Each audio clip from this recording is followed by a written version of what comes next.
बच्चों, आज की कहानी का शीर्षक है चूहिया का स्वयंवर। गंगा नदी के किनारे एक तपस्वियों का आश्रम था। वहाँ याज्ञवल्क्य नाम के एक ऋषि रहते थे। ऋषिवर एक नदी के किनारे जल लेकर आचमन कर रहे थे कि पानी से भरी हथेली में आकाश से एक चूहिया गिर गई। उस चूहिया को आकाश में बाज लिए जा रहा था।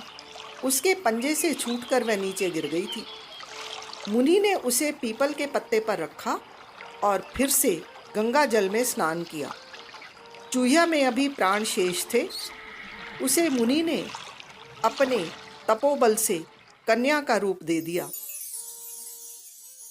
और अपने आश्रम में ले आए। अपनी पत्नी को वह कन्या अर्पित करते हुए ऋषिवर ने कहा कि इसे अपनी पुत्री की तरह ही पालना। उनकी अपनी कोई संतान नहीं थी, इसलिए मुनि पत्नी ने उसका लालन पालन बड़े प्रेम से किया।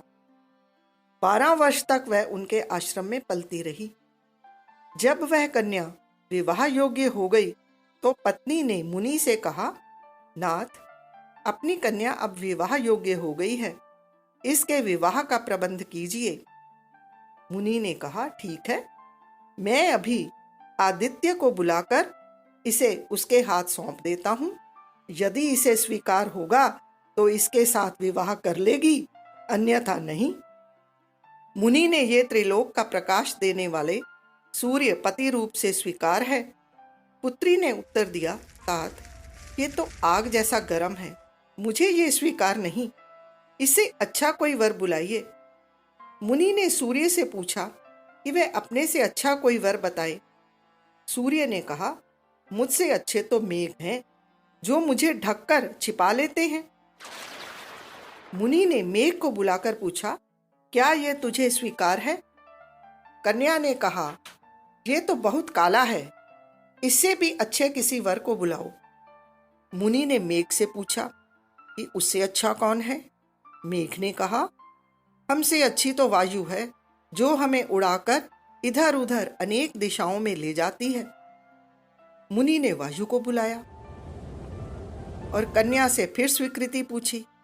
कन्या ने कहा, तात, ये तो बड़ी चंचल है, इससे भी अच्छे किसी वर को बुलाओ। मुनि ने वायु से भी पूछा कि उससे अच्छा कौन है?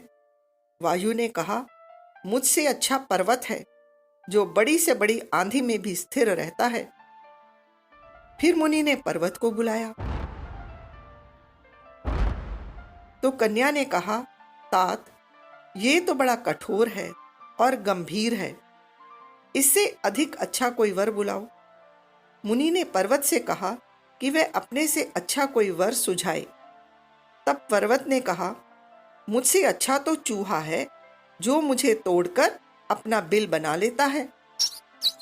मुनि ने तब चूहे को बुलाया और कन्या से कहा, पुत्री, ये मूषक राज तुझे स्वीकार हैं, तो इससे विवाह कर लो। मुनि कन्या ने मूषक राज को बड़े ध्यान से देखा। उसके साथ उसे विलक्षण अपनापन अनुभव हो रहा था। प्रथम दृष्टि में ही वह उस पर मुग्ध हो गई और बोली, तात, मुझे मूषिका बनाकर मूषक राज के हाथों ही सौंप दीजिए। मुनि ने अपने तपोबल से उसे फिर चूहिया बना दिया और चूहे के साथ उसका विवाह कर दिया।